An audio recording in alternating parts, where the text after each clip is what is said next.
You, John Fitzgerald Kennedy, do solemnly swear I, John Fitzgerald Kennedy, do solemnly swear that you will faithfully execute the office of President of the United States that I will faithfully execute the office of President of the United States and will, to the best of your ability, and will, to the best of my ability, preserve, protect, and defend the Constitution of the United States. preserve, protect, and defend the Constitution of the United States. So help you God. So help me God.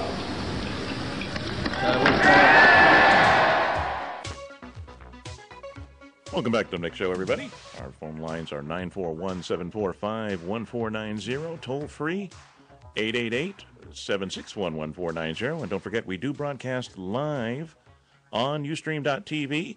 If you go to Ustream.tv, just type in your keyword, The Mick Show Cam, and you'll get to hear and see us live in the studio. Again, Ustream.tv, The Mick Show Cam. Just type that in as your keyword, and you'll get to hear us and see us live in the studio. Our next guest, Jack Duffy, author of The Man from 2063, is an expert on the assassination of President Kennedy. Jack Duffy is a trial lawyer, from Fort Worth, Texas. He graduated from Texas Tech University with a BA in political science. It was at Texas Tech that Jack Duffy met Vincent Bugliosi. Mr. Bugliosi was giving a speech on the Charles Manson trial. Mr. Bugliosi also was the one who prosecuted Charles Manson and the Manson family. And through Mr. Bugliosi, he was influenced to become a lawyer. As I mentioned, he became interested in the JFK assassination after seeing a bootleg copy of the famous Zapruder film of President Kennedy's fatal motorcade.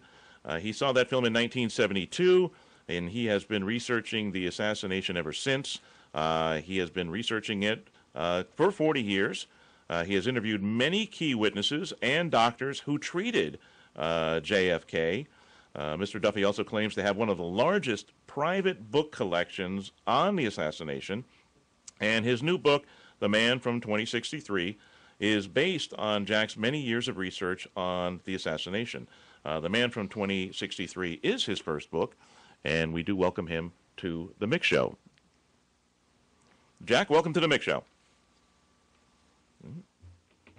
I'll say it again. Jack, welcome to the Mick Show.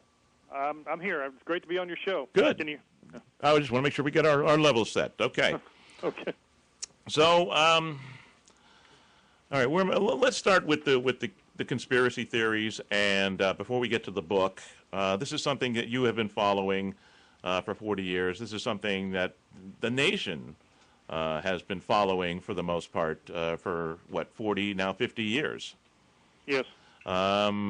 I recently watched, right off the top of my head, it was, I guess you're familiar with Robert Groden? Oh, yes. He's a good friend of mine. Okay, the case for conspiracy? Yes. Okay, and I had read his book many years ago and had seen a documentary that he made, The Case for Conspiracy, and I mean, I don't even know where to begin. This is such a weird tale.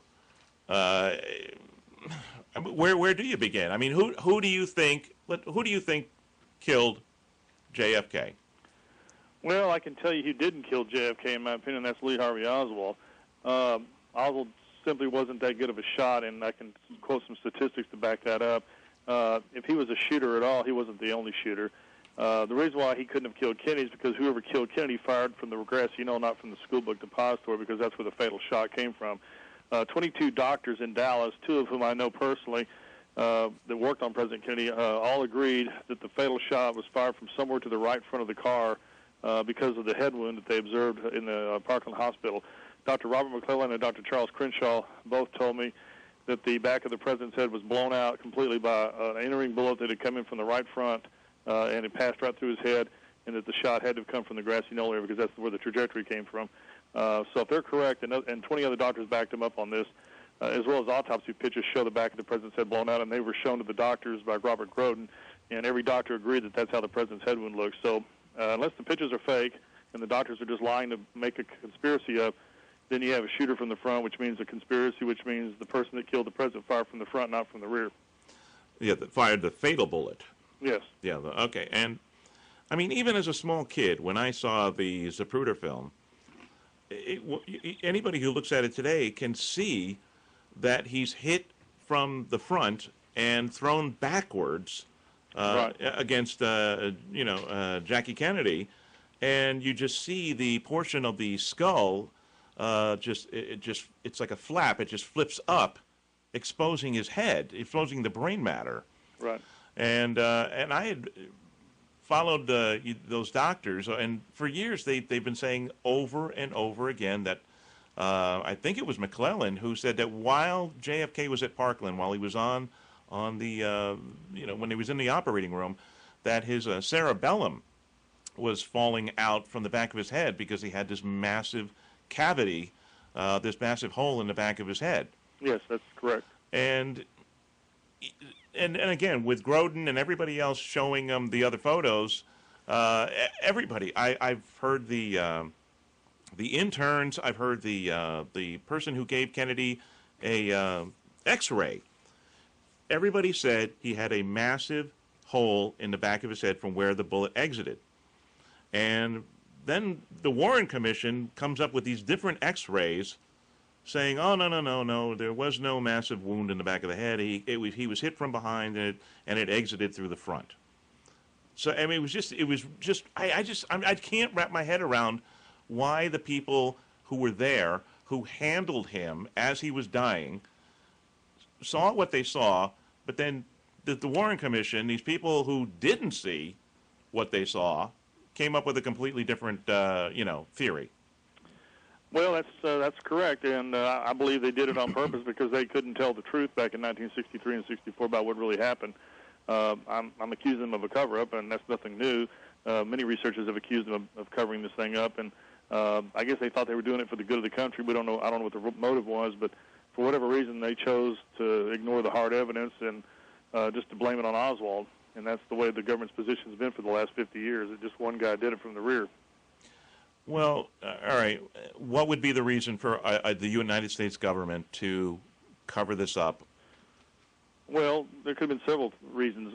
Number one, if Oswald was working for the CIA, and recent evidence has just come out in the last several years that proves that there's a good likelihood he was working for the CIA when he went to Russia. If that's true, then if the Warren Commission was told that in 1963-64, you can imagine what they were thinking. Here we have a guy who was connected to our own government who was accused of killing the president. We can't tell the American people that one of our own agents was in a conspiracy or was part of a conspiracy or shot the president. That wouldn't go over with the American people. So that's one theory about why they covered it up. Other theories are that it would have led to a war with Cuba or possibly with Russia if the truth had come out. There's just all sorts of reasons why they might have covered it up.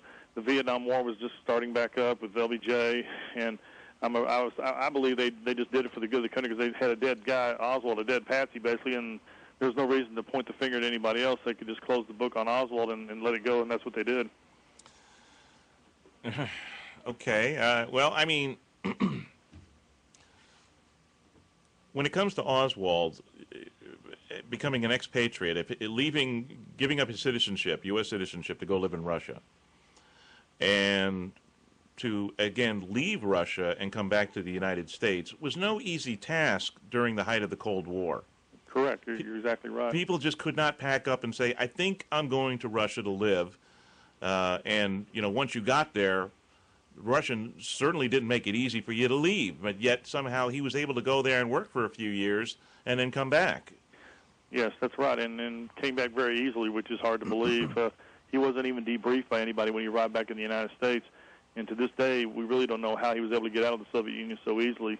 It's all very, very mysterious and hush-hush. Once again, that goes back to him possibly being connected with the CIA, if that's true, that they would have been the ones that got him in and out so easily if he was working for them.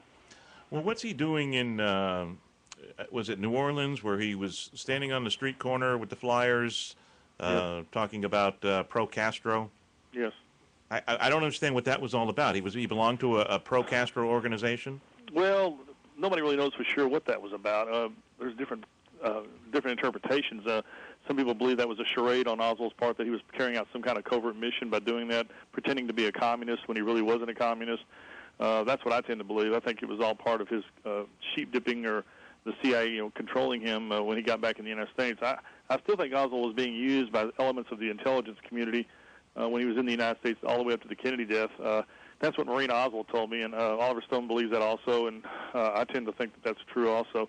Marina told me that Oswald would come and go mysteriously, would go places and not tell her where he'd been. He was leading kind of a shadowy life on the side, and she believes to this day that he was being used by some outside force, some element of the government or some intelligence agency, in plans for preparation of killing Kennedy. That's just her own personal opinion. I tend to agree with her. Now, of course, Marina being Oswald's wife. Right. Okay. Just, to let everybody know, Marina Oswald. Okay, and then there was another twist here where the office, apparently that was being used by this pro-Castro group in New Orleans.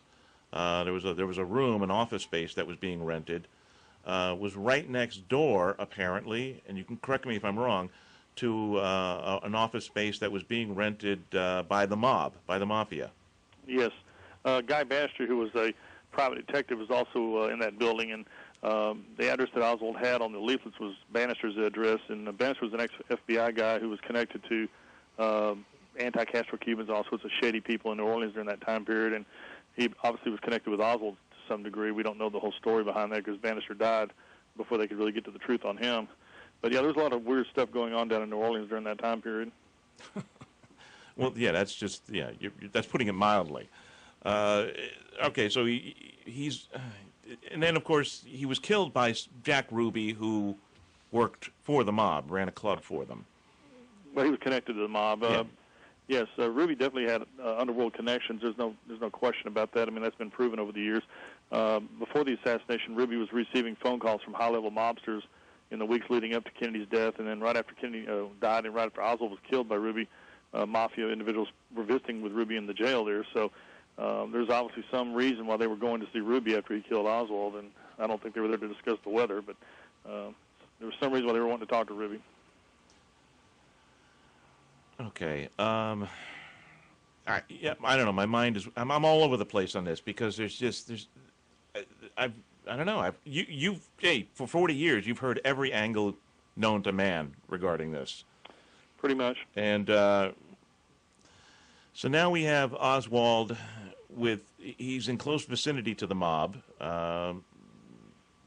He's married to Marina. He gets back into the U.S. easily from communist Russia.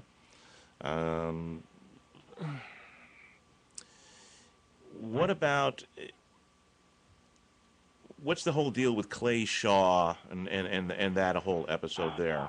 Well, that was Jim Garrison's investigation leading up to the trial of Clay Shaw. I personally don't believe Clay Shaw had anything to do with killing Kennedy. That's just my own personal opinion. But I think there was more to it than that. I think Clay Shaw was just a guy who was working for the CIA. I think that's been proven in the years since the trial that he was connected with the CIA. That doesn't mean he killed Kennedy or helped kill Kennedy. But there were other people that were more likely suspects than Clay Shaw, like David Ferry, for instance, who was down in New Orleans, who knew Oswald personally, and who was connected with Carlos Marcello, who was the mob chieftain in New Orleans. And then Ferry died suspiciously right before Jim Garrison could bring him in for trial. He supposedly committed suicide in his apartment where he lived under mysterious circumstances. And there's many people like Ferry who died mysteriously, and this whole thing that makes it seem like there had to be a conspiracy. We can go into that in more detail if you want. Yeah, sure. Well, first, let me pause for a second. Let me ask you what your opinion is, or what your opinion is of Jim Garrison. Well, I think he was on the right track. I think he was correct when he said that the government was part of the conspiracy, meaning the CIA or people connected with the CIA. So I think he was correct in that respect. I just don't think he had enough evidence to really prove his theory back in 1969, and that's why he lost the trial. That doesn't mean that there wasn't a conspiracy. So I do agree with him. I think there was a plot and that he was on the right track. He just, too many people died before he could really get to the bottom of it. It's also my understanding, and I don't know if you've heard this or not, but he had a fierce political rival in the form of Harry Connick Sr. And when Harry Connick Sr. Defeated Garrison in the election, I believe it was for district attorney.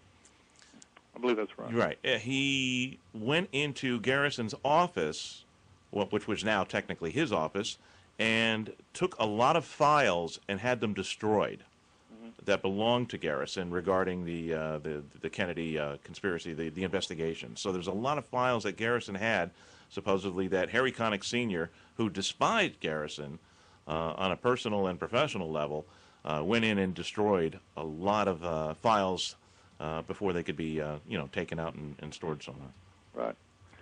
Yep, there's a lot of things that were destroyed along the way. Oswald's CI files were destroyed by the agency right after the assassination, and we've never gotten an adequate explanation for that to this day. So there were all sorts of things that were being destroyed and covered up. Groden was talking about a second gunman in the book depository. Yes. Do you believe that?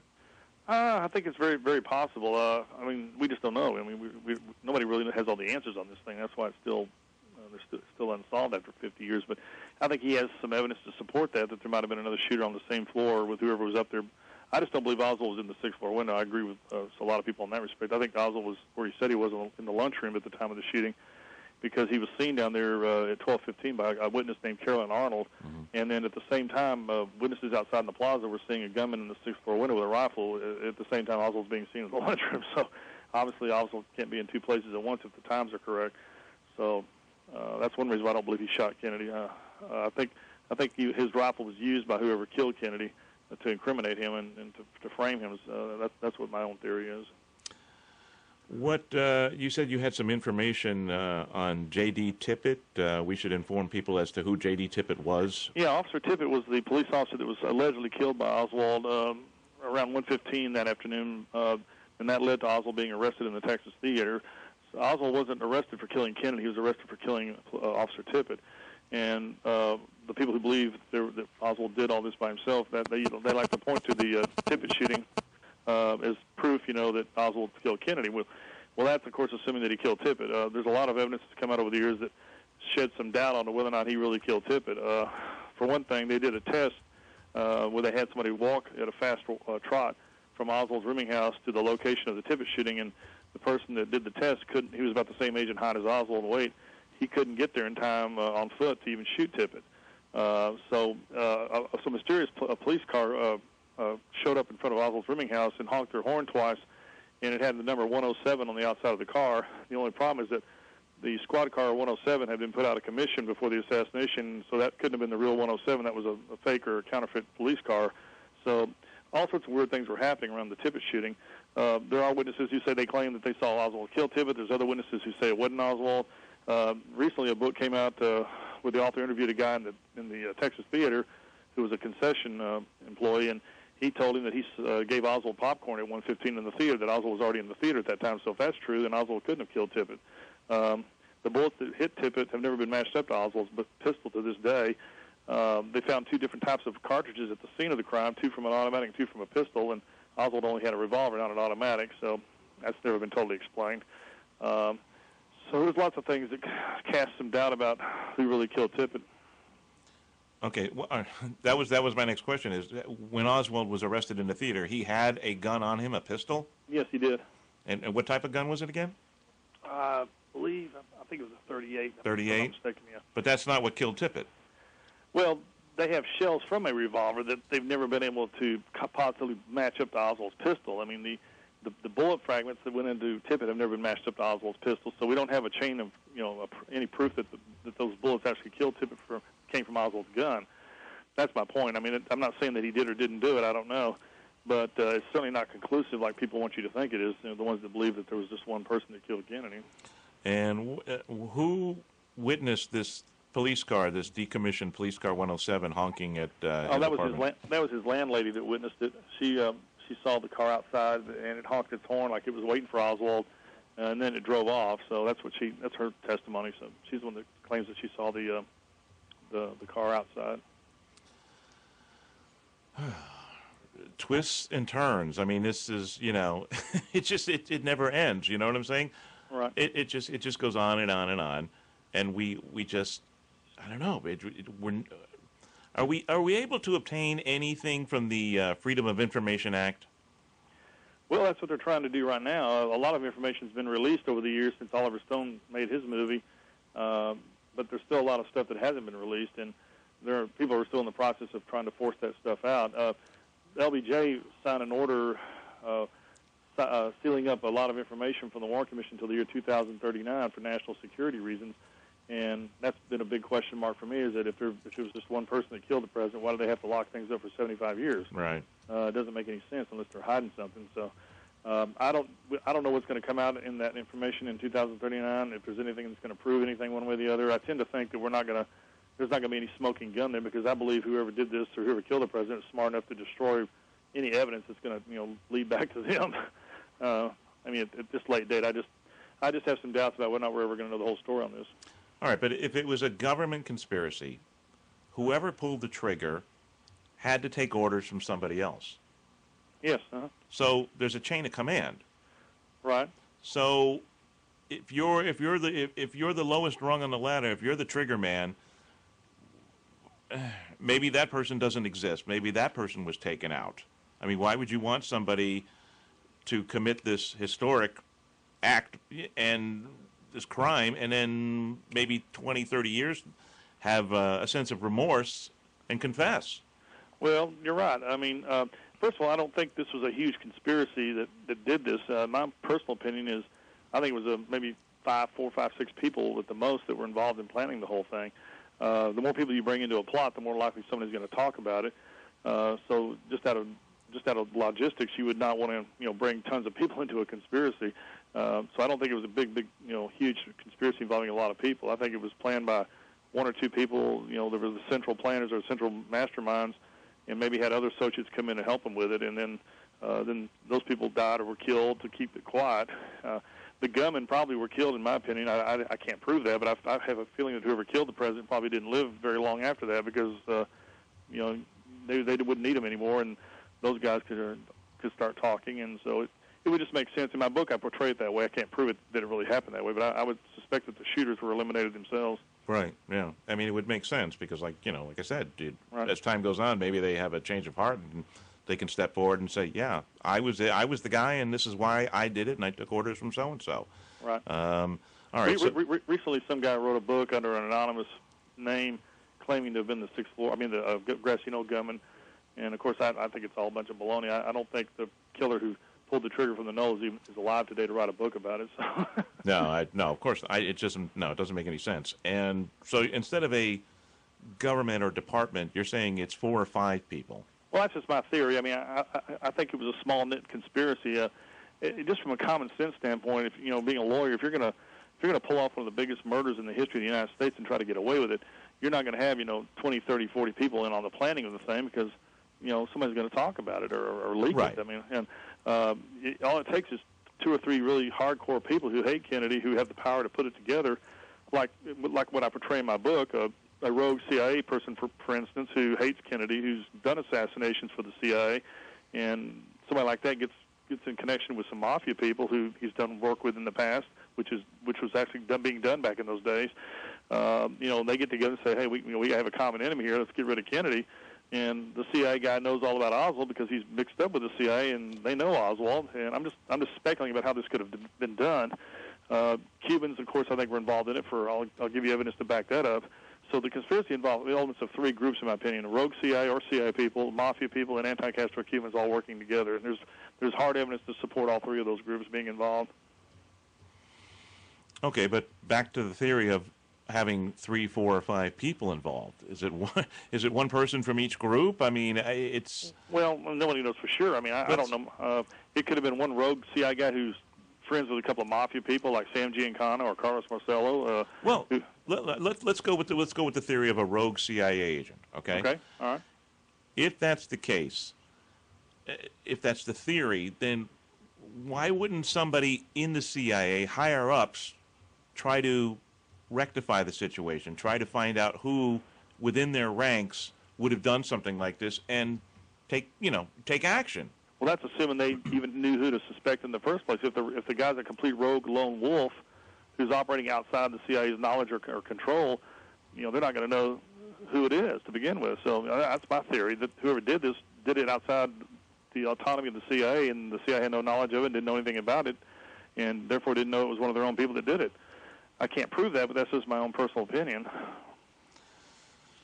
Okay, so we got the mafia connection, the Cuban connection. I just have trouble with... Let me give you some evidence to back this up. Sure.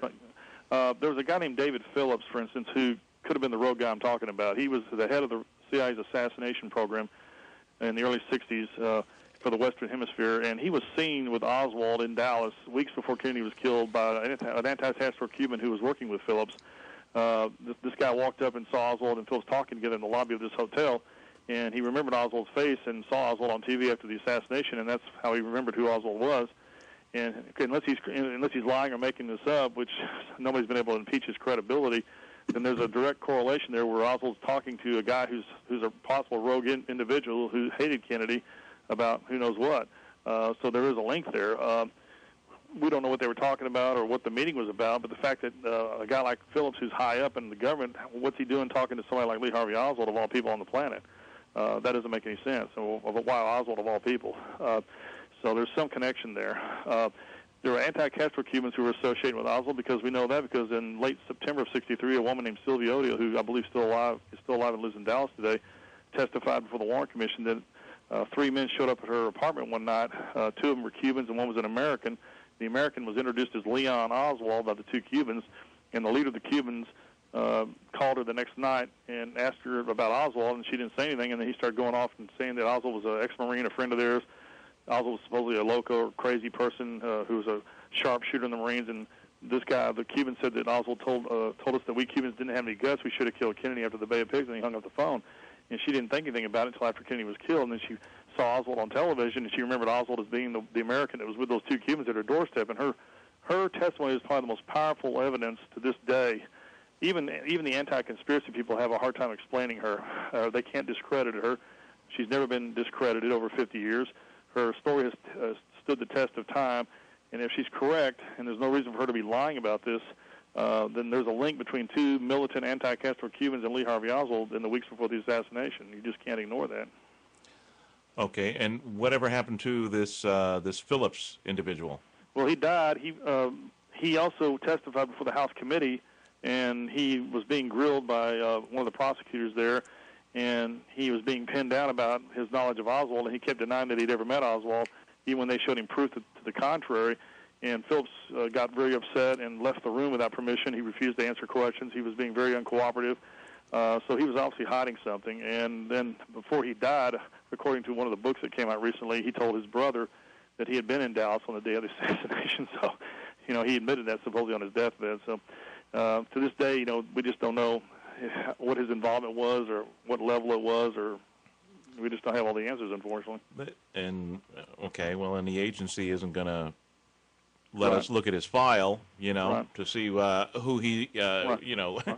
I've talked with 2 or 3 people that were on the House committee over the years, and they all told me that the CIA did everything in their power to prevent the House committee from getting to the truth on this thing, that everything that they requested from the CIA, they were refused, or the CIA refused to cooperate, wouldn't give them what they wanted, tried to stonewall everything. So, why would the CIA do that if they have no involvement in this? There's something going on there. So you think maybe they stonewalled because out of embarrassment, the fact right. that they possibly because they know that Oswald was working for them, like in the early days, and they don't want that to ever come out. I'm just guessing that may be one of the reasons why they stonewalled everything. They destroyed the files that they had on Oswald. That's been proven. And there's one other thing I want to mention, that there was an imposter in Mexico City impersonating Oswald before the assassination, and the CIA knew this because the CIA tape recorded the man's phone calls. He used the name Oswald in the phone calls, said he was Lee Harvey Oswald, and it wasn't Oswald because the real Oswald, they played the tapes and it's not Oswald's voice. They also took photographs of this man outside the embassies in Mexico City, and the man in the photographs is obviously not Oswald. So somebody was down there in Mexico City pretending to be Lee Harvey Oswald in the weeks before the assassination, and what's going on down there? We don't have all the answers on that either. Okay, let's go to Parkland Hospital. We were talking about the doctors previously, and what about the bullet that was supposedly found either on the floor or on the gurney? Okay, the magic bullet, the Exhibit 399, the yes, magic bullet. Right. Yeah, it was found on Governor Connolly's stretcher by an orderly, And the bullet, they call it the magic bullet because it's in almost perfect condition. It's got some flattening at the base, but the nose of the bullet's almost in perfect condition. And it's almost impossible to believe that a bullet like that could supposedly go through both Kennedy and go through Governor Connolly and blow out part of Connolly's rib, but go through Connolly's wrist, which is the densest bone in your body, and come out totally unscathed, pretty much. They've done tests with exact kind of ammunition Oswald was supposed to be using, identical ammunition. They fired test bullets into cadavers' wrists, just like Connolly, and every bullet that they've test fired into a cadaver's wrist has come out totally deformed, flattened out, just like you would expect a bullet to look when it hits bone. But yet this particular bullet somehow goes through Connolly's wrist and comes out in almost perfect condition, which, most experts believe that's impossible. Yeah, of course, even the average person, citizen like myself, who, doesn't even own a gun, never fired one, would look at the bullet and go, "You're kidding me." This went through, Right. This zigzagged through, the president and through the seats and Right. through Connolly, et cetera, and then comes out pristine. Right. I'd like to talk a little bit more about why the single bullet theory is impossible, in my opinion, and why a lot of people agree. First of all, the theory is that one bullet was fired from the sixth floor window that went into Kennedy's upper neck, back rather, came out his neck or front, and then went on to hit Connolly, go through Connolly's chest, and hit his rib, go through his wrist, and come out in his left thigh. The problem with that is that the doctors who did the surgery on Connolly, Dr. Shaw, and I forget the other doctor's name, they both testified that, in their opinion, the same bullet could not have hit both men for several reasons. Number one, they said the trajectory of the bullet that went through Connolly does not match up to the trajectory of the bullet that hit Kennedy. That's number one. Number two, they said that like I just mentioned, they said that they found it very difficult to believe that a bullet could go through bone like that and come out looking almost perfect. And also Connolly, who was an experienced hunter, he's familiar with rifles, always to his dying day, he always agreed that he was not hit by the same bullet. He never agreed with the single bullet theory. He said that they were hit by separate shots, and he said he never changed his opinion on that for over 40 years. And he was in the car. He ought to know. He told everybody that the first shot either hit the president or missed the car, but it didn't hit him, and that he was hit by the second bullet. And if that's correct, then there had to be two shooters, not one, firing from the rear, one that hit Kennedy and one that hit Connolly almost a split second later, and then one in the front that hit the president in the head. And how many shots do you think were fired? Well, I believe, like Robert Groden, because he was on the panel that did the acoustics evidence, I believe there were at least 5 shots fired. The sequence, something along this line, I think one bullet was fired early that hit Kennedy in the back and didn't exit his body, and I'll explain why later in just a minute why that's true. I believe another shot came from the front and hit Kennedy in the throat almost simultaneously, and there's evidence to back that up, and I'll get into that in just a minute. Another shot hit Connolly, like I said, separately. Just one bullet went through him. And then another bullet missed the car and hit James Tague, or hit a piece of the curb that hit Mr. Tague in the face. And I know Mr. Tague. I've met him. He's a friend of mine. And then the fatal shot was the 5th shot that came from the front. And that was the last shot, and that's the one that hit the president in the head and drove him backwards. That killed him. So that's the scenario I think happened. Something very close to that, which means if you have 5 shots over about 6 seconds, obviously one person couldn't do that unless they had an automatic rifle. So you have to have at least minimum probably 3 gunmen, 2 in the rear and 1 in the front to do that. With the Zapruder film, did you see the entire film without the missing frames? Well, I saw the one that Penn Jones got from Jim Garrison, so I think there were maybe a couple of frames that were damaged in it, but it was a bootleg copy that Jim Garrison had subpoenaed the original film, and he showed it in the trial in New Orleans, and that's how they got a hold of the film. And then somebody made some bootleg copies of it. And Mr. Jones, who was a great researcher, he's dead now, but he got a hold of the film or got it from Jim Garrison and was selling the film in the 70s to people, and that's how I got it or saw it. And when you watch the Zapruder film, even Connolly he testified to the fact that as they were going through the plaza, he heard, because like you said, he was a gun owner and he was a hunter. He heard the gunfire. Yes. And so in the Zapruder film, you can actually see him turning to his right to look out amongst the grassy knoll where all the people were, because he knew it wasn't a firecracker. He knew it was a gunshot. Right. So it piqued his interest, obviously, and he just turned to his right to find out where it was coming from.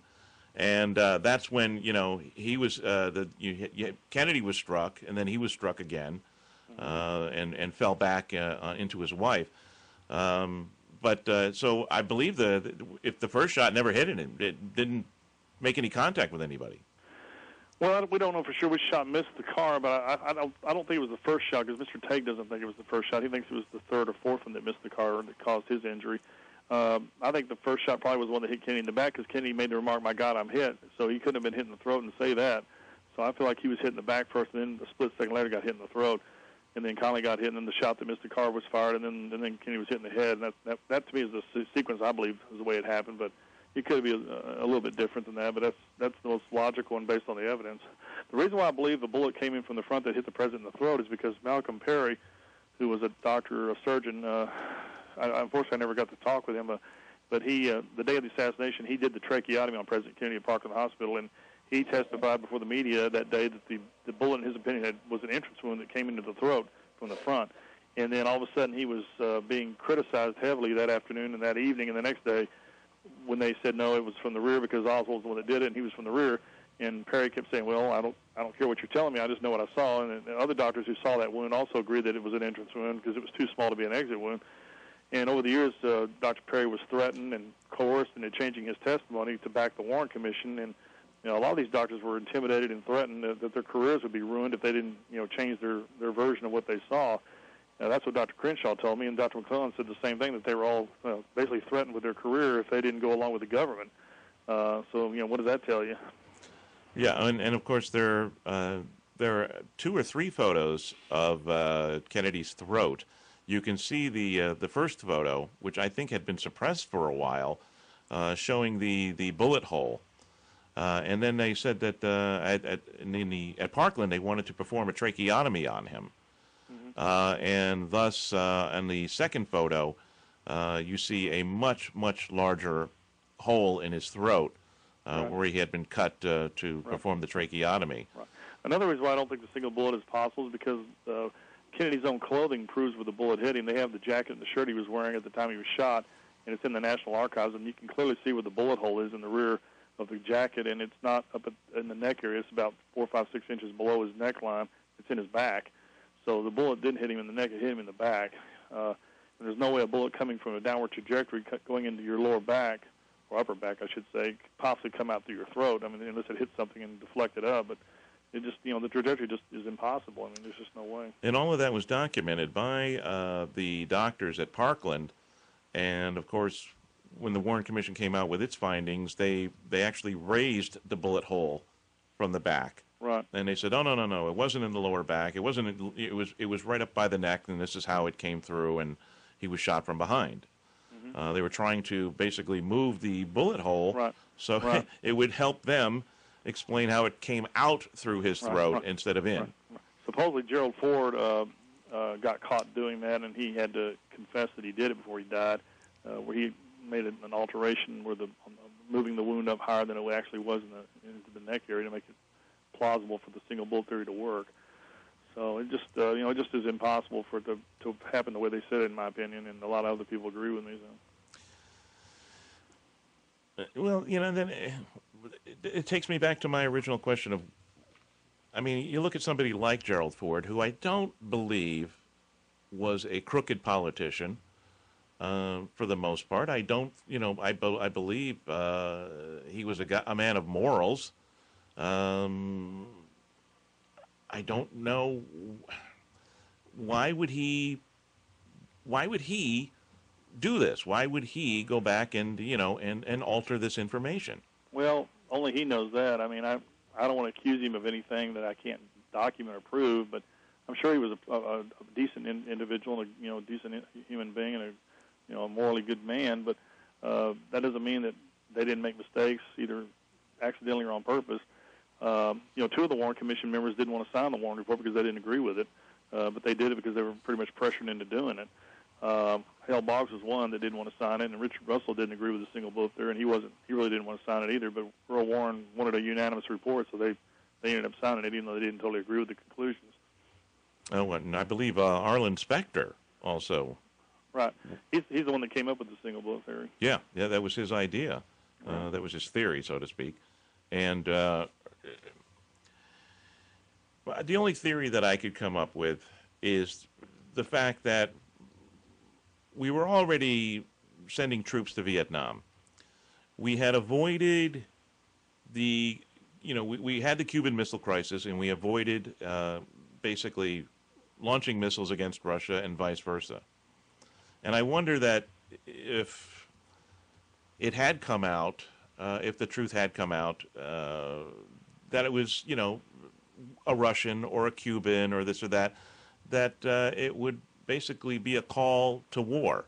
Right. And that it would be like, okay, now we do have to get our missiles pointed at Russia, and it would just spark an international furor, and we just didn't want to go there. So right. Let's just try to smooth things over, and we'll say that it was a crazy guy, and from communist, ex-communist, blah blah blah blah blah blah blah, and it was a lone gunman. He was crazy, and let's just leave it at that, and not point fingers right. at foreign governments. I'd like to quote a few statistics real quick on Oswald's marksmanship and on some reenactments that were done that proved that one person couldn't have done this. Yes. The Warren Commission did their own tests with Oswald's rifle. Most of the tests that were done with a rifle like Oswald's, but not with his exact weapon. They used the exact weapon to recreate this, and they hired the best experts that they could get. And what they did, they had 3 expert riflemen try to duplicate Oswald's alleged feat. And these shooters fired 18 rounds using Oswald's gun and scope. They fired 3 rounds with iron sights, and these shooters missed the head and the neck area of the target 18 out of 18 times using the telescopic sight, and 2 out of 3 times when they used iron sights. And some of the shots missed the target completely. They were also able to take as long as they wanted for the first shot, which Oswald didn't have that luxury. They also were firing from a height of only 30 feet, where he was firing from 60 feet. And they were also firing at stationary targets, not moving targets, and they still couldn't do what Oswald supposedly did. And that's pretty amazing. So the country has to wait till 2039 for documents to be released? Well, that's when the order expires that LBJ signs. So hopefully we won't have to wait that long. But maybe Congress or somebody will force them to reveal everything or open everything up. But we don't know. One other thing about Oswald's marksmanship I want to point out to you is that several Marines that were interviewed over the years that saw him fire on the rifle range as a Marine, they all said that he was a poor shot. That he could barely hit stationary targets on the rifle range because they saw him shoot. In fact, one guy was quoted, I won't mention his name, one guy was quoted and he said that if I had to pick one man in the entire United States to shoot me, I'd pick Oswald. I saw him shoot. There's no way he could have ever learned to shoot well enough to do what he did in Dallas. That was a quote from one Marine that saw him. So all these Marines that saw him shoot were laughing about the fact that he supposedly killed Kennedy in a moving car with that much time on that kind of a weapon. They all said it was ridiculous, that there's no way he could have done that. And, the other thing about this whole conspiracy is there seem to be a lot of deathbed confessions. That's true. That's what irks me, is so-and-so on their deathbed said this, and so-and-so on their deathbed said that, and, anybody can say anything on their deathbed, and they don't have to be held accountable. That's true. So I think that's what frustrates me the most, and I have to take it with a grain of salt. And it's like, I remember, it might have been in the 1980s, I forget exactly when, but there was a Russian who was on the verge of dying, who had come out publicly saying that he was involved or he knew who was involved. Do you remember that at all? A Russian guy? Yeah, he was very, very old, and he was wheeled out in a wheelchair. He was on oxygen, and he was telling. This is before the wall came down, and he was basically saying that he was involved. But then he died, and it's like, okay, well, what proof? Right. And Russia wasn't going to release any documents on him, and the U.S. government was claiming they didn't know who he was. So. Right. Right. Maybe it was just a guy getting publicity before he went out. Right. One more thing I want to point out about Oswald's marksmanship ability. Another sniper interviewed Carlos Hathcock, who was the former senior instructor of the Marine Corps Sniper Instruction School at Quantico, Virginia, and he asked Carlos Hathcock, who was the top sniper in the world at that time, if he thought Oswald could have done what the Warren Commission said he did, and Hathcock said no. He said, Hathcock said, we reconstructed the assassination at Quantico, the angle, the moving target, the time limit. He said, I don't know how many times we tried it, but we could not duplicate what the Warren Commission said Oswald did. This is from the best sniper in the country at that time. So, come on. I mean, if the top guy in the country can't even do it. Yeah, exactly. How can Lee Harvey Oswald do it? Yeah. And of course, the whole magic bullet theory just doesn't make any sense. The fact that there's a pristine bullet found on the gurney or the operating table as Kennedy is brought into Parkland makes no sense whatsoever because they fired that bullet over and over and over again, and never could they get a pristine bullet. Right. I'd like to point out some evidence that proves that there was a shooter on the grassy knoll if you have time. Oh, but I was going to ask you, here's the other thing. If there's a gunman on the grassy knoll, did he pick up shell casings when he ran? Probably. I mean, unless he fired with a gun that didn't eject shells. I mean, whoever did it obviously didn't leave any evidence behind. Well, they did leave some evidence behind. They left footprints behind. I was going to talk about some of the evidence that points to a shooter being up there. Sure. There was a witness named Sam. Gosh, I can't even think of his last name now. He was on the railroad overpass at the time of the shooting. He worked for the railroad. Sam Holland is his name. He died in the late 60s, but he saw the shooting. He witnessed it from the overpass, and he told several researchers in the Warren Commission that he heard 4 shots that were fired real close together. The last 2 were fired like one almost on top of each other, like bang, bang, right on top of each other. And he said the last shot came off the knoll because he saw the smoke come from behind the picket fence. He heard the shot from the knoll, and he ran back there immediately. That morning it had rained. I don't know if people were, but it rained that morning, and then the sun came out. The day of the assassination, it was all dirt at the time. It's paved over today, but at the time of the assassination, the entire back of the grassy knoll area the parking lot was all dirt. It wasn't paved over. He ran back there. It was all mud because it had rained, and he ran to the spot where he saw the shot go off, and he saw fresh, muddy footprints where a person had been standing in the exact spot where he saw the shot fired. And so somebody was obviously standing behind the fence there because there were fresh prints to prove that. And they also had been smoking cigarettes because there were new crushed-out cigarette butts right there. Also, the first person that ran up the knoll, a police officer, confronted a man in a suit and an overcoat who said he was a Secret Service agent. And he let the man go because he didn't believe that there was any reason to detain him. And as it turned out, all the legitimate Secret Service agents went to the hospital. There was nobody that was back there investigating him, so that man was an imposter, whoever it was. So, what's this guy doing back there impersonating a Secret Service agent? Other witnesses were told to get out of the area by a man who claimed to be a Secret Service agent before the shooting. They were behind the fence and were told to move out of the area. 54 eyewitnesses said there was a shot from the grassy knoll. I interviewed several of them myself. Jean Hill was one of the key witnesses. She's dead now, but she told me that she was looking right at the fence when the shooter fired the shot, and she ran up there to try to catch him, and she got put in a chokehold by a man who said he was an FBI agent. Bill Newman, who I spoke with last November, was the closest witness to Kennedy's car when he was hit in the head. He was 10 feet away from the limousine, saw it right in front of him, and he believes that the fatal shot very likely came from behind him, not from the book depository, because he felt the sonic boom go over him. Several other witnesses, over 50 witnesses, all said the shot came from the grassy knoll. They smelled fresh gunpowder up there. Where did that come from if there's no shooter up there? Just tons of evidence that points to another shooter up there.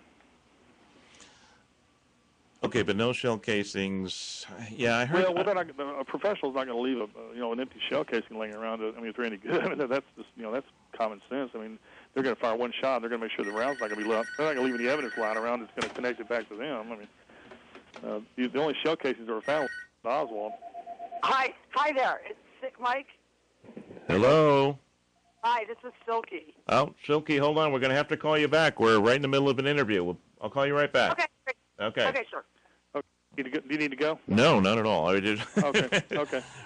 But anyway, go ahead. No. I was going to say, with the bullets fired, how many bullets were recovered other than the one on the gurney? Just fragments of bullets were recovered. That's all we have today. And of course, they all matched Oswald's gun, which doesn't surprise me. That could have all been. I think his gun was used in the crime, number one. So. Any other ammunition that might have led to somebody else probably was too fragmented or was used to fragment on purpose so they couldn't trace it. And I'll give you an example of why I believe that's true, is that the x-rays of Kennedy's head that we have, assuming they're legitimate, and these wouldn't be there if they weren't legitimate probably, the x-rays that were looked at by other radiologists and other pathologists show what appears to be a snowflake pattern of very small, minute fragments scattered all throughout Kennedy's brain. Mm-hmm. That is indicative of a hollow point or a frangible bullet that explodes on impact in fragments into dozens, if not hundreds, of pieces of lead when it strikes its target. Oswald's ammunition was military ammunition, which doesn't fragment like that when it hits a target. It just goes right through. It does fragment to some degree, but not like a hollow point would. So the X-rays indicate or prove that the bullet that hit Kennedy was probably a hollow point, not a military bullet. All right. Well, then that answers my next question, because I was wondering if the bullet had exited Kennedy's head, if he was hit from the front and exited through the back, wouldn't there have been a bullet somewhere in the pavement or the grass, not beyond him? Not if it's a frangible bullet. That's designed to just explode into dozens and dozens of pieces. Most of the pieces are too small to really match up to anything. I mean, that's why the mob or the CIA uses that kind of ammunition, because it's almost impossible to trace it. Well, yeah, and it's deadly. Right. It's right, exactly. Yeah, it does what it's intended to do. Right. Okay, so we're not finding any bullets in Dealey Plaza that match up to any other guns. Match up to any of the guns. Well, that we know of, The gentleman who was hit in the cheek by the bullet. James Tagg. Yeah. They never found that bullet, or. Well, they just took a piece of the curb out, and it did match Oswald's ammunition, but that didn't surprise me, because I still think whoever fired from the window was using his rifle. So they fired at least 2 bullets, maybe 3. So, there's going to be evidence linking bullets back to his rifle. I just don't believe Oswald fired the rifle. I think he was set up, and I think they had another shooter up there with maybe surgical gloves on or whatever that wouldn't leave any prints on the rifle. A lot of people think, oh, come on, you're speculating here. Right. Well, yeah, but then again, if Oswald is where he said he was in the lunchroom and there's evidence to prove he was there, then somebody shot from the window and it couldn't have been Oswald. They also did a test on Oswald. They did a nitrate test. It's called a paraffin test. I don't know if you're aware of this. They did a paraffin test on Oswald's face that afternoon to see if there was any gunpowder residue on his face from firing a rifle, and there would have been gunpowder residue from that rifle, because they tested it, and it does leave gunpowder or nitrates on the shooter's face when you shoot it. And the test on Oswald was completely negative, indicating there was no nitrate on his face, and you can't wash that stuff out with soap and water, so it would have been there. So that's not totally conclusive, as I've talked to other people, experts in the field, but it's not. You can't ignore that either. Okay, so if Oswald is in the break room at the time of the shooting, why would he flee?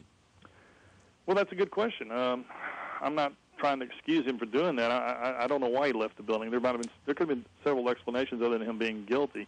Number one, if he was part of some operation and he didn't realize what had happened until after it happened, he might have panicked and realized, something's going on here. They just killed the president. I'm in the building where the shots came from. Something's happening. They're trying to set me up or whatever, and he may have panicked and just left for that reason. Or he could have been involved to some degree and left. I don't know for sure. It's just open to interpretation. There's lots of reasons why he could have left besides being guilty. And that's not the only explanation. So, nobody knows for sure. All we know is that he left. What's interesting, though, is that, he was seen in the lunchroom like 90 seconds after the last shot went off. And they've done these tests, saying, well, it's possible for a guy to shoot from the window and run and hide the rifle and still run down 4 flights of stairs and still be in the lunchroom in 90 seconds. Right. It's barely possible. You can barely do it, but you're out of breath when you do it. And Oswald was not out of breath when he was seen in the lunchroom 90 seconds after the last shot. He was confronted by Roy Truly and another officer, I believe it was Officer Baker, and he had a Coke in his hand. And Robert Groden told me that he interviewed a lady named Geraldine Reed, who was the supervisor of the book depository at the time. She was in the building when it happened. She didn't go outside and look at the motorcade, but she heard the shots going off outside. And she supposedly told Robert that Oswald came into her office within like a minute to a minute 15 seconds after the shooting and asked for change to get a Coke. And she said that she's convinced because of that he didn't kill the president, because he was in her office getting change. Now, so, it's just all very interesting. Yeah, and I also heard that, when you're talking about the time frame as far as hiding the rifle and running down the 4 flights of stairs, I heard that there were 2 women he would have had to have passed by walking up the stairs. Right, and they didn't see him. They said, no, we never saw him coming down the stairs. Right. So. Plus the sniper, whoever it was in that window, didn't leave the window right after the shots. They didn't immediately run away from the window, because the witnesses could see the person standing or sitting in the window still, kind of looking down to see what was going on, and then he left. So whoever it was that shot didn't leave immediately, so that you have to take that into account. Plus, whoever did it, they took time to hide that rifle pretty carefully. They didn't just throw the rifle down on the floor. They hid it between some boxes, which took a few seconds to do that. So you have to account for all that time. Plus, you have nothing but boxes up there. You have to weave your way through all those boxes to get to the opposite side where the stairs are. It's not like you just have a free path to run down. So you have to account for the time it takes to go through all the boxes and get to the stairs. It's just hard to believe. It's too much for me to believe. Well, when they found the rifle, wasn't there any fingerprints? No, that's a good question. I was talking to Robert Groden about this the other day. The only print they found that was conclusive was a palm print of Oswald's, but that was found when the gun was disassembled, which that he could have handled the gun at some earlier time. That doesn't prove anything. It's very interesting why there weren't any fingerprints, no traceable prints on the rifle at all. They found this palm print after Oswald's already dead, which in the movie JFK they portray it because they did go into the morgue and they did ink Oswald's hands in the morgue after he was dead, and then all of a sudden this palm print mysteriously appeared the next day on the gun, and a lot of conspiracy people believe that they took a palm print off Oswald's dead body and then intentionally planted it on the rifle to incriminate him, which I don't know if that's what happened or not, but it's very suspicious that it showed up after he was dead. In watching the Zapruder film over the years, I had always assumed that after the fatal shot to Kennedy's head, that Jackie Kennedy was trying to escape the limousine. I think she was trying to, obviously, this horrific act, her husband's head had just exploded next to her, that she was trying to flee the vehicle. And when I'm reading and listening to these interviews with the doctors, I believe it was Crenshaw, she was at Parkland, and she had her hands cupped together, and she kept nudging Crenshaw, and he thought it was a very solemn pose, and that obviously she's upset, and he said, "Is there anything I can help you with?" And she opened up her hands, and it was part of Kennedy's brain. Right. So she actually, instead of fleeing the limousine, she actually reached back on the trunk to retrieve part of his brain.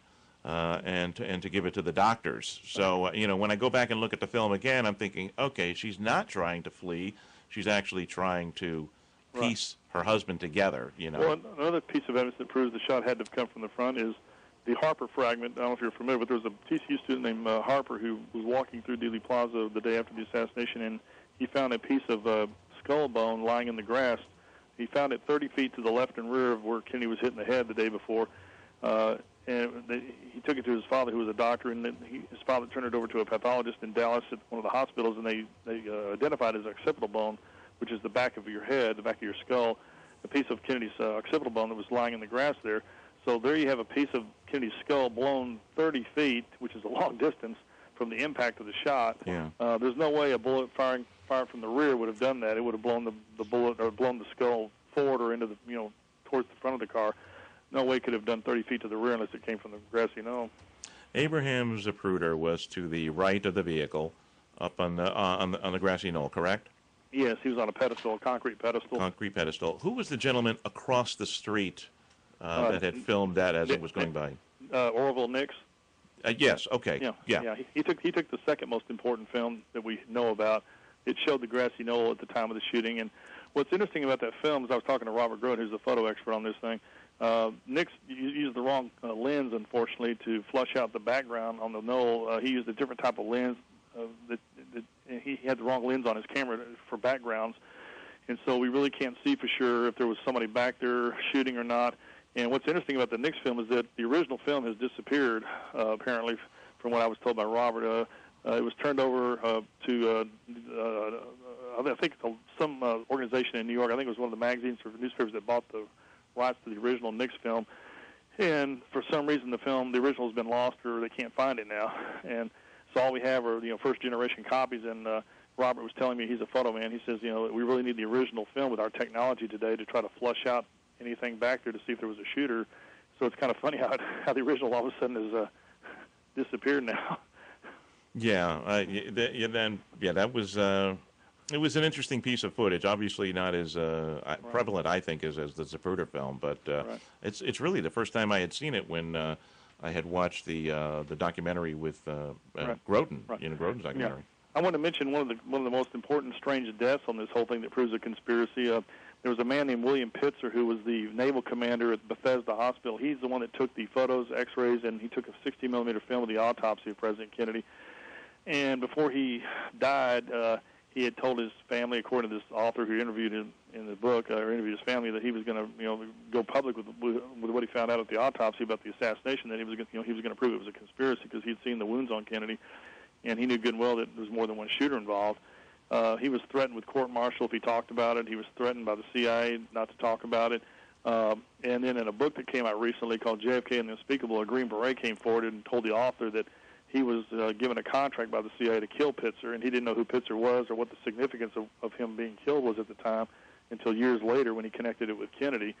So if he's telling the truth and the CIA wanted Pitzer killed for some reason, and obviously it was because he knew too much about the autopsy. Pitzer died suspiciously from supposedly suicide. Supposedly he shot himself in his lab. A lot of people believe that was a staged suicide, that it was all set up because the film disappeared out of his lab that he took of the autopsy. So, obviously if somebody killed him and made it look like a suicide, they took the film and, it's never been seen after that. Jeez. Okay. Let's talk about the book. Sure. Okay. The Man from 2063 is your first book. Give us a synopsis without giving us the end. Sure. The book is basically Stephen King kind of stole my thunder a little bit. He wrote a book a year ago about a time travel scenario about the Kennedy assassination, and I didn't know what he was doing until my book was almost finished. So I didn't copy his idea. I want to make that clear to the listeners. But our books are totally different anyway. But my book is about a lawyer in Washington, D.C. who it starts out on the 100th anniversary of the assassination in the year 2063, and a new film comes out for the first time that was taken by a bystander who locked it up because he was scared because of what it showed. Now, whether or not this is ever going to really happen, but in the book it happens. For all we know, there may be a film out there that we don't know about that shows something. But in this film, it shows a sniper shooting from the know for the first time, and one of his relatives, a great-grandson, turns it over to the FBI, and on the anniversary of the 100th anniversary, they show the film on TV, and now they have the smoking gun finally that proves it was another shooter, and that's how the book starts. And then the hero of the book is a lawyer who's interested in the case. He ends up, long story short, finding out about a time machine that's been developed in the year 2063. He ends up going back in a time warp, and he prevents the assassination. And I don't want to give away too much of the ending, but he basically changes history at the end. And there's a lot more to the book than just that. There's a lot of hard evidence in the book that supports a conspiracy. It's based on research. Mm-hmm. There's a fictional conspiracy, fictional only in the sense that I can't prove that it really happened the way I have in the book, but I think it might have happened very similarly or very close to what I portray in the book. There's a mastermind who's a rogue CIA guy who plans the assassination with Cubans and the mob, and they set Oswald up in the book. Oswald's not a shooter; he's a patsy, like you said he was. He's killed by Ruby as part of the conspiracy. That's a lot of the books is I show how the conspiracy developed, how I think it was done, how they got away with it originally before the hero changes everything, why it was covered up. A lot of it's fiction, but a lot of it's not fiction. So it's kind of a combination of fact and fiction, which I think makes for an entertaining book. And would also make a good screenplay and eventual movie, correct? Hopefully, yeah, that'd be great. There you go. All right. I mean, I could see Hollywood making this, into a film. I sure hope you're right. I think it'd be a great movie. Well, who's going to play you in the movie? Well, I don't know. I'll let them do that. I'll let them decide all that. Come on, you have to have an idea. Oh, I don't know. I like Tom Cruise a lot. I don't know if he'd do it, but I think he'd be a great actor to play it. But who knows? Okay. Well, I'll tell you what. I want to throw my hat in the ring, and I want to play Clint Hill. Yeah. I met Mr. Hill last year in Dallas, and he's the agent that ran on the back of the car. He's the only agent that really reacted in any way to try to save the president. He's the one that jumped on the rear of the limousine and pushed Mrs. Kennedy back in the car. Right. I don't want to besmirch him on the radio, but he's sort of had a turnabout over the years about what he thinks happened, because he told several researchers, according to what they've told me, in the 70s that he thought it was a conspiracy, but now he's saying that he doesn't believe it was a conspiracy as much as just as lately as last year. I didn't really argue with him about it, but I think it's interesting how he has flip-flopped apparently on what he believes, and this is coming from other people now. It's not coming from me. It's coming from what I've been told by other people who talked with him. So apparently and in his own book, when you read his book he wrote recently, he talks about the back of the president's head being gone, and so, it's kind of like, how can you say there's no conspiracy if you're admitting in your book that the back of the president's head was missing? So he even admits that. Yeah. Oh, yeah. I've heard him interviewed numerous times, in the 1970s, where he said the same thing, and the doctor said the same thing. Everybody said the same thing. Right. And then they released photos of, I don't know whose head it was, but it was a man's head with a tiny bullet hole, full head of hair, and a tiny bullet hole going in through the back of it, and they were saying that that's where the bullet entered Kennedy, and I was just like, "But it's impossible. Right. It's impossible." When you look at the Zapruder film, his head was blown off. I mean, it was just Right. total destruction. Right, exactly. So, if you could keep me in mind for Clint Hill, I'd like to be the guy who jumps on top of the limousine and tells Jackie to get back in the seat. Right. One more thing that's interesting about when people try to say there's no conspiracy, there was a study done by a guy in California. He looked up 78 people who were witnesses or connected with the assassination in some form or fashion. They were either witnesses or knew people that were connected with it. And he found out that of the 78 people that died that he studied, 37% of them were murdered, 23% of them supposedly committed suicide, and the rest died of natural causes or accidents. And then he compared it with the United States population as a whole, and he found out that only 1% of the population gets murdered every year on the average. Only about 1% commit suicide in the United States. So here you have a situation where you have 37 times the normal murder rate on Kennedy than the regular population statistically. You have 23 times as many suicides as you have in the normal population. And there's no way to explain such a diverse statistic like that unless there's some kind of foul play. I mean, how else do you explain that? I mean, it's just too much of a coincidence. It can't all be coincidence. It's impossible. No, I mean, this is unfortunately it's a 3-hour show and it's not enough time. But we would like to have you on again in the future if you would be so kind. Sure. Could I mention the website for the book? Yes, by all means. Where can they pick up your book, which is The Man from 2063? They can get it on the website, which is themanfrom2063.com. They can also get it from Amazon.com, and also Barnes & Noble, I believe, is carrying the book, or is available through them. And they can also get it from the publisher, TatePublishing.com. So those are the main ways. Right now it's available on Kindle and in paperback, but we're going to have an audiobook version coming out in the next few months, too. Oh, okay. So they can download a Kindle, Yes. and it's also in paperback. And if they're very, very lazy or illiterate, they can wait for the audio. Right. Very good. Right. So one more thing I want to mention real quick. Yeah. Time. As if what I've told tonight is not enough to convince people there was a conspiracy. President Kennedy had signed a document a few weeks before he was killed indicating that he was going to start a gradual withdrawal of all personnel from South Vietnam. That's the documented fact. We have the document to prove it. Mm-hmm. And then, of course, he got killed, and then LBJ did the exact opposite. He escalated the war. And several of Kennedy's close aides mentioned after his death that he had told him personally he was going to start pulling us out of Vietnam. And that goes to part of the conspiracy behind this thing, is that I believe that was part of the motive for killing the president, is that it was tied in with Vietnam as well as other things as well. So that's just another theory that's been tossed around as to why he might have been killed. Well, again, when we have you back on, we'd like to talk about that in detail as well.